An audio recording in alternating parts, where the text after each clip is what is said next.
قرآن نے کہا فَلَا تَظْلِمُوا فِيهِنَّ أَنفُسَكُمْ، ان مہینوں میں اپنی جان پر ظلم نہ کرو۔ اس سے پہلے آپ بیان سن چکے ہوں گے ظلم کی قسموں پر، کہ ظلم کی 3 قسمیں ہیں۔ ان میں سے ایک قسم یہ ہے کہ بندہ خود پر ظلم کرے۔ تو آپ کے خیال کے اندر یہ بات شاید آئے کہ ایک انسان اپنے وجود پر کیسے ظلم کرے گا؟ انسان تو ہمیشہ اپنے وجود کا بھلا چاہتا ہے، جو کچھ بھی کرتا ہے اپنے وجود کی بھلائی کے لیے کرتا ہے، اور قرآن کہتا ہے فَلَا تَظْلِمُوا فِيهِنَّ أَنفُسَكُمْ، اپنی جان پر ظلم نہ کرو ان مہینوں کے اندر۔ تو مراد یہ ہے کہ اگر آپ نے ان مہینوں میں اللہ کی نافرمانی کی اور ان حرمت والے مہینوں کو پامال کیا اور ان حرمت والے مہینوں کو تار تار کیا، اور ان مہینوں کے اندر آپ نے گناہ کیے، اللہ کی نافرمانی کی، اللہ کے ارشاد کے خلاف نافرمانی کی، تو فرمایا گیا کہ عام مہینوں کے گناہ کے عوض، عام مہینوں کے گناہ کے مقابلے کے اندر اللہ ان مہینوں کا احترام نہ کرنے کے عوض کے اندر سزا زیادہ سے زیادہ عطا فرمائے۔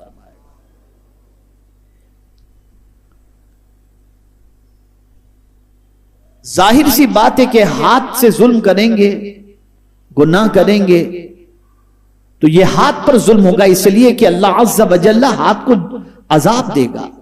آنکھ سے اگر گناہ کریں گے تو آنکھ عذاب میں گرفتار ہوگی، زبان سے گناہ کریں گے تو زبان گرفتار عذاب ہوگی، پیر سے گناہ کریں گے تو پیر عذاب میں گرفتار ہوگا۔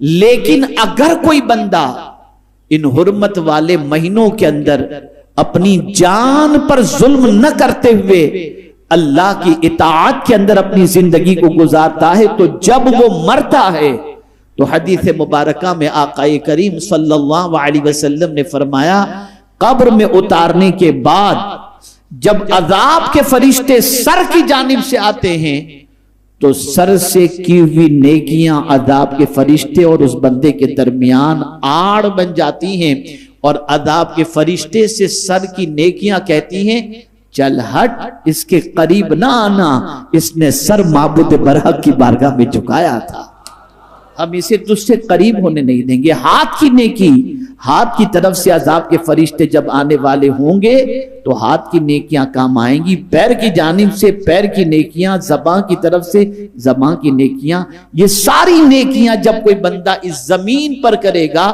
تو عذاب کے فرشتے جسم کے جس طرف سے بھی آنا چاہیں گے، یہ سرزد ہونے والی نیکیاں کل بروز قیامت ہی نہیں بلکہ قبر کے اندر ہماری حفاظت کا سامان بن جائیں۔ میرے پیارے آقا صلی اللہ علیہ وسلم کے پیارے دیوانوں، ایک ہے اپنی جان پر ظلم کرنا گناہ کے ذریعے،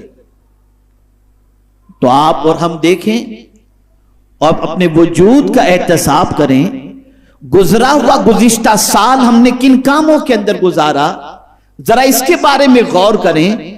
ہماری نیکیوں میں کتنا پروگریس ہوا، ہم نے گناہوں سے رشتہ کتنا توڑا، ہم نے علم کے اندر کتنا اپنا اضافہ کیا، ہم نے ذوق عمل اپنے اندر کتنا پیدا کیا، ان ساری چیزوں کے احتساب کا آج وقت ہے۔ اسی لیے فرمایا گیا حاسبو قبل ان تحاسبو، اس سے پہلے کہ اللہ حساب لے تم خود اپنا حساب لے لو۔ یہ آج ہمارے لیے جائزے کی رات ہے، آج کا دن ہمارے لیے احتساب کا ہے۔ کل نیا سال جو شروع ہوگا تو گزشتہ سال ہم نے زندگی کیسے گزاری اس کا جائزہ لیں، اس کے بارے میں غور کریں، اس کے بارے میں احتساب کریں۔ میرے پیارے آقا صلی اللہ تعالی علیہ وسلم کے پیارے دیوانوں، جب آپ اس کا جائزہ لیں گے اور حساب لیں گے تو خود ضمیر اندر سے ملامت کرتا ہوا نظر آئے گا کہ زندگی تو نافرمانیوں میں گزر گئی، سال پورا یوں ہی گزر گیا، ہماری زندگی میں کوئی نیکیوں میں اضافہ تو نہ ہو سکا۔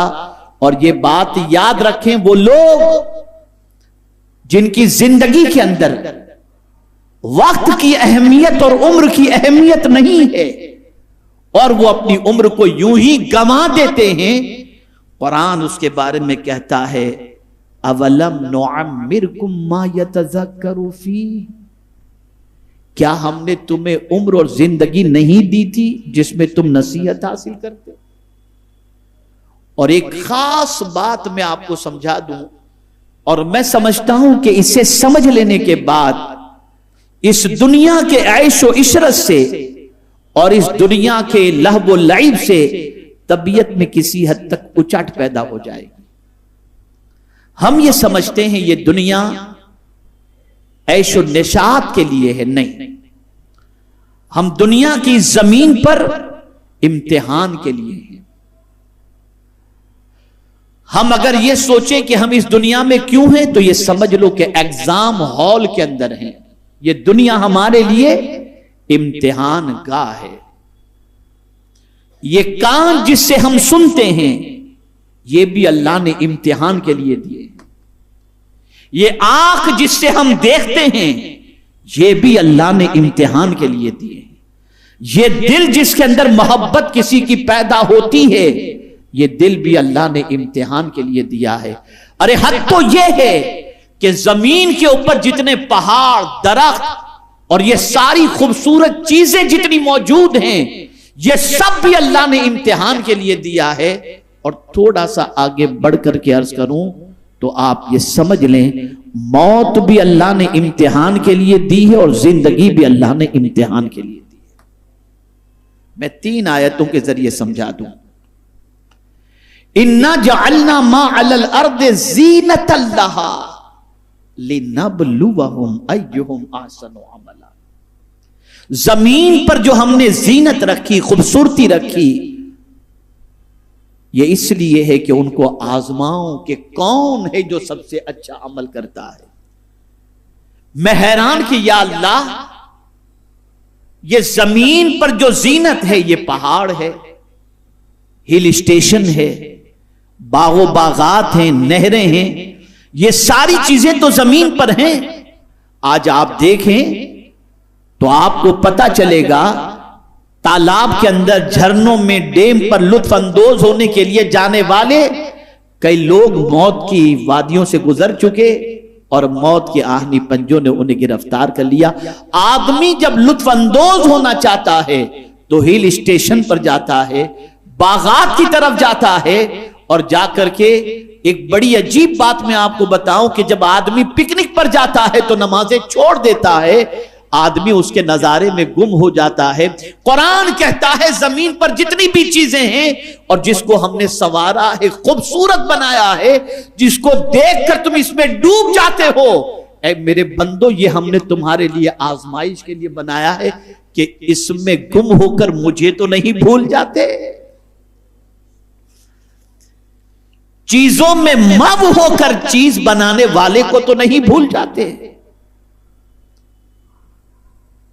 دوسری آیت، اِنَّا خَلَقْنَا الْإِنسَانَ مِن نُطْفَةٍ أَمْشَاجٍ نَبْتَلِيهِ فَجَعَلْنَاهُ سَمِيعًا بَصِيرًا، بے شک ہم نے ملی ہوئی منی سے انسان کو پیدا کیا اور اسے سننے والا اور دیکھنے والا بنایا۔ کیوں؟